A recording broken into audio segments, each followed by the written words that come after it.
안녕하십니까. 오늘은 2026년 5월 14일 목요일입니다. 오늘도 세계적인 바이블이 될 난세의 영웅 허경영을 아십니까? 129페이지부터 읽어보겠습니다. 세계적인 기업을 키우려면, 우리나라가 발전하려면 우선 경제적으로 일어서야 하고, 자원이 별로 없는 우리나라에서 경제를 발전시키려면 인재 교육과 기술 발전이 중요하다. 그리고 무엇보다도 경제의 중요한 주체의 하나인 기업이 잘 되어야 한다. 나는 양아버지 이병철 회장님을 정심껏 보필하면서 점차 기업 경영에도 참여하게 되었다. 나는 기업이 잘 되기 위해서는 경영자의 경영 능력이나 마인드도 중요하지만 경영자와 근로자가 서로 화합하여 회사를 잘 되게 하는 것이 관건이라고 보았다. 그래서 용어도 공산주의에서 유래한 계급적 용어인 노동자 대신 좀 더 격상된 느낌의 근로자라고 하는 것이 좋고, 경영자는 조금 낮추어 관리자라고 하여 용어에서 오는 서로 간의 격차를 줄이는 것이 좋겠다고 생각했다. 그리고 근로자에게 좋은 대우를 해주어 회사가 잘 되면 자신도 잘 된다는 공동체 의식과 주인 의식을 갖도록 하는 것이 중요하다고 여겼다. 또 이들 근로자와 관리자가 공동의 주인으로서 한자리에 모여 회사 일을 의논하고 회사를 발전시킬 수 있는 방안을 모색하는 회의를 자주 갖도록 하는 것이 필요하다고 생각했다. 나의 이러한 생각은 우리나라의 기업을 발전시켜 나라 경제를 발전시킬 수 있는 방안으로 지금도 변함이 없다. 일부에서 말하듯 기업에는 반드시 노동조합이 있어야 한다는 주장에는 나는 생각을 달리한다. 노조는 산업혁명의 어두운 그늘이 낳은 역사적 산물이다. 어두운 그늘을 없앤다면 굳이 노조가 있을 필요가 없다. 노사 갈등은 많은 에너지와 시간을 소모함으로써 기업이 발전해 나가는데 방해 요소밖에 되지 못한다. 노조가 없어도 근로자들이 충분히 좋은 환경에서 일하고 아무런 경제적 어려움 없이 살 수 있도록 할 수 있다. 근로자 대표와 경영자가 참여하는 기업가족협의회를 구성하여 기업을 운영하게 하고, 근로자와 경영자라는 이분법을 기업가족으로 통일함으로써 불필요한 노사 갈등을 완전히 없앨 수 있다. 우리나라는 잘못된 교육제도 때문에 학력 자체가 동경과 존경의 대상이 되는 경우가 있다. 그러다 보니 정치인들 역시 자신의 학력을 내세우는 경우가 많다. 국내의 어느 대학 혹은 해외의 어느 대학에서 공부한 것을 자랑처럼 내세운다. 그러나 과연 학력이 민생을 보살피고 정치적, 경제적 난제들을 풀어나가야 하는 고위공직자나 정치인들에게 중요한 자격 요건일까? 그보다는 어려운 서민들의 생활을 몸소 경험하고 회사를 운영하면서 기업 경영의 어려움을 알고 있는 실전 경험자가 정책을 세우고 추진해 나가기에 더 적합한 적임자가 아닐까. 물론 어느 정도 공부를 한 사람이 안 한 사람보다는 유리한 것이 사실이다. 그러나 정책의 대상에 대해 아무런 현장 경험 없이 오로지 책상에 앉아 공부만 한 사람이 법을 만들거나 중요한 정책들을 결정하고 추진해 나가는 것은 한계가 있을 수밖에 없다. 현실 정치는 정치적 신념과 외국 학자들이 내세운 그럴듯한 정치 경제 이론만으로 가능한 것이 아니다. 현장 경험과 현장에 대한 이해가 있어야 한다. 정책 효과에 영향을 주는 사람들의 경제 심리도 현장에서 터득할 수 있다.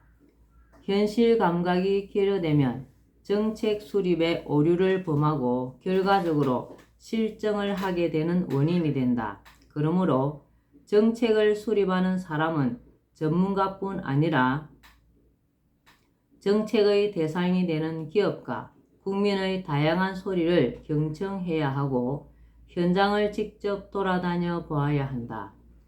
정책을 결정할 때는 어느 한쪽으로 치우쳐서도 안 된다. 부익부 빈익빈을 해결해야 하겠지만 부자를 죄인처럼 취급하거나 강압적인 정세를 단행하는 것은 문제가 있다. 근로자의 소득을 증대시킨다고 최저임금을 높이면 중소자영업자의 고용부담이 증가하여 결과적으로 근로자의 해고가 발생하고 실업률의 증가로 귀결된다.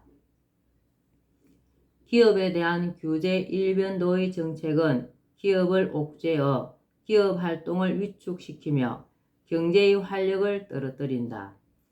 기업이 해외로 빠져나갈 우려도 있다. 노조 편만 들어서도 안 되고 사용자 입장만 생각해도 곤란하다. 현 정부가 그동안 집값을 안정시킨다고 각종 규제 정책을 내놓았지만 결과적으로 소기의 목표와는 정반대 결과를 초래했다. 정책을 세우고 추진하는 것은 이처럼 난해하고 복잡한 문제를 풀어나가는 과정으로 절대 책상에서 공부한 것만으로는 제대로 된 정책을 추진하기가 쉽지 않다. 학력으로만 될 일이 아니다. 그보다는 현실 감각과 전체를 꿰뚫어 볼 수 있는 통찰력과 분석력, 창의력을 포함한 문제 해결 능력이 더 중요하다. 최근 삼성 이건희 회장의 작고로 삼성의 상속세 문제가 이슈가 되었다. 자그마치 약 11조 원이라는 천문학적 액수의 상속세가 부과되었다. 그동안 국가혁명당은 삼성 살리기 상속세 폐지 운동을 벌여왔다. 상속세로 인해 최대 주주가 바뀌어 대한민국의 대표 기업이 외국 자본에 넘어갈 수도 있다는 우려에서였다. 많은 국민이 호응하여 상속세 폐지 운동에 동참했다.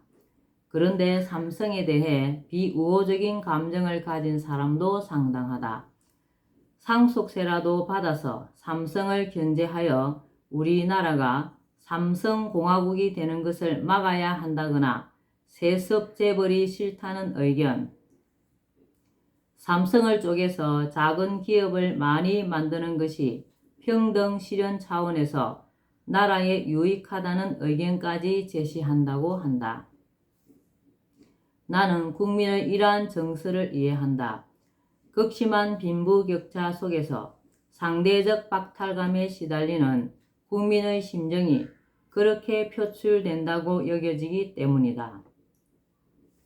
그러나 그러한 생각은 굉장히 우려스러운 것이다. 상속세를 그대로 방치해왔기 때문에 우리나라에는 오래된 기업이 별로 없다. 사업을 접거나 해외 사모펀드에 매각되어 해외로 넘어갔기 때문이다. 유니더스, 37 등의 기업이 모두 그런 운명을 맞았다. 우리나라의 상속세율은 최고 50%이며 최대 주주의 경우에는 20%의 할증률을 적용한다. 일본의 경우에는 상속세율은 높지만 자식이 가업을 그대로 승계하는 경우 상속세가 면제되므로 업종 그대로의 오래된 기업이 대단히 많다. 스웨덴은 다국적 기업인 이케아가 상속세를 피하려고 해외 이전을 추진하려 하자 상속세를 즉시 폐지했다. 기업이 해외로 본사를 이전하면 국내로 들어오던 세금이 본사가 있는 곳으로 가게 된다.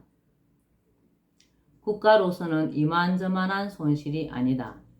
삼성은 국내 세수의 상당한 비중을 차지하고 있다. 삼성은 초창기에는 국내를 무대로 성장했지만 반도체 산업을 일으켜 해외 수출에 주력함으로써 해외에서 달러를 벌어와 국가 경제에 큰 역할을 하는 세계적인 기업이다. 국내에서보다는 수출을 통해 해외에서 돈을 벌어오는 비중이 훨씬 높다. 세계 각지에서 돈을 벌어 우리나라에 세금을 내는 것이다. 삼성 브랜드는 대한민국을 대표하는 브랜드로 전 세계 사람들에게 알려져 있다. 삼성으로 인해 우리나라 이미지가 격상된다.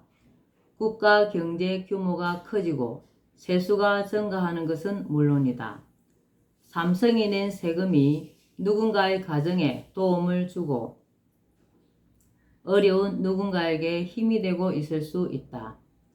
하나의 기업을 세계적인 기업으로 키우는 일은 하루아침에 되는 일이 아니며 결코 쉬운 일이 아니다. 자국의 기업을 세계적인 기업으로 키우기 위해 엄청난 지원을 하는 국가가 많다. 국가 입장에서 세계적인 기업이 있다는 것은 여러 가지로 이익이기 때문이다. 어떤 이는 기업은 전문 경영인이 이끌어 가야지 경영권을 세습해 가는 것은 좋지 않다고 말하지만 그 견해에도 동의하기 어렵다. 자식이 부모로부터 경영권을 물려받은 경우가 전문 경영인이 채용된 경우보다 훨씬 더 투철한 사명감과 책임감, 주인의식을 가지고 일할 수 있다. 전문 경영인으로 채용된 경우에는 급여를 받는 사람이기 때문에 아무래도 주인의식이 약할 수밖에 없다. 세습이라는 것에 거부감을 가질 필요도 없다. 솔직히 작은 사업이라도 자신이 열심히 노력해서 일군 것이라면 자손에게 물려주고 싶은 것이 인지상정이다. 규모가 크든 작든 인간의 이런 마음을 무시하는 것은 바람직한 태도가 아니다. 우리는 다른 사람이 잘 되는 것에 박수를 보낼 줄 아는 넓은 마음을 키워야 한다. 그런 마음으로 일을 하다 보면 내가 하는 일도 잘 되는 것이 세상 이치이다. 국가 경제 발전에 지대한 공헌을 하는 삼성 기업이 천문학적인 상속세로 위기를 맞고 있다는 사실을 국가는 냉철하게 생각하고 소탐대실의 우를 범하지 않아야 한다. 11조 원의 상속세를 담아다가 세계적 기업을 다른 나라에 빼앗길 수도 있다는 점을 잊지 말아야 한다. 우리의 토종기업이 외국 자본에 잠식되어 소유권을 잃을 수도 있는 위험을 안겨주는 상속세는 하루속히 폐지해야 마땅하다고 본다. 상속세 폐지. 초연하고 영롱한 눈동자 박정희 대통령과의 만남. 1969년 10월 15일 저녁 8시. 이날은 지금도 잊히지 않을 만큼 생생하게 내 기억 속에 남아있다. 이병철 회장의 양아들이 된 이후 그분과 함께 처음으로 국가의 최고 지도자를 만난 날이기 때문이다. 그와 동시에 지난 세월 내가 공부해온 모든 것이 국가의 경영에 접목되기 시작했으며 나의 사상과 철학, 신념이 세상을 향해 날아오른 날이기도 했다. 내가 양아버지와 함께 현관으로 들어서자 박정희 대통령께서 방에서 몇 발자국을 걸어나와 우리를 맞았다.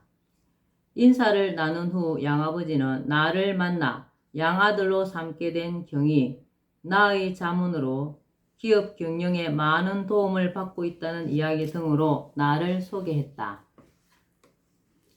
제가 이 아이를 처음 만난 날은 집사람과 함께 외출할 일이 있어서 기사에게 차를 대기시키도록 하고 차를 막 타려고 할 때였습니다.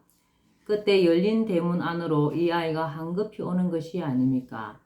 자신은 고학생인데 신발을 다 팔아야 공부하러 갈 수 있다고 공부할 수 있는 시간을 좀 달라고 하더군요.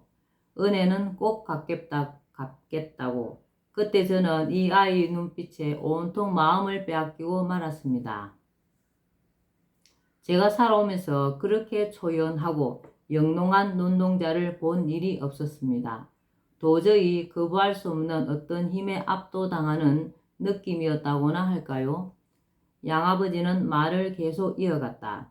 더구나 함께 있으면서 대화를 해보니 유, 불, 기독교와 주역을 통달한 이 아이의 지혜는 막힘이 없었습니다. 천문지리와 천지조화의 원리를 꿰뚫고 있으며 미래를 내다보는 뛰어난 해안은 한 번도 틀린 적이 없었고 국내나 국제 정세에도 국내 제일이라고 보시면 됩니다.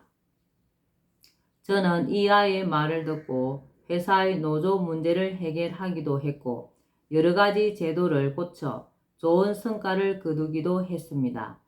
이 아이는 자갈밭을 운전한 뒤에 아스팔트를 운전하는 사람처럼 어려서부터 고생을 많이 했음에도 불구하고 전혀 어두운 그늘이 없고 마치 인생을 다 깨달은 사람처럼 초연하고 표정이 밝습니다. 저는 이 아이만 보면 얼마나 마음이 든든한지 모르겠습니다. 그런데 요즘 각하의 고뇌하시는 모습을 보면서 제 자식 놈을 소개해야겠다고 생각했습니다. 양아버지 말에 고개를 끄덕이시며 놀란 표정으로 듣고 있던 대통령이 물었다. 이 아이가 국제 정세까지도 잘 안다고 하셨습니까? 예, 각하. 이 아이에게 직접 한국의 주변 정세에 대해 한번 물어보십시오.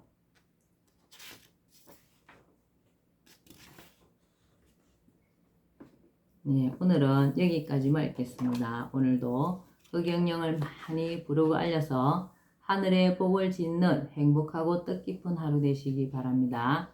감사합니다. 흑영령, 흑영령, 흑영령.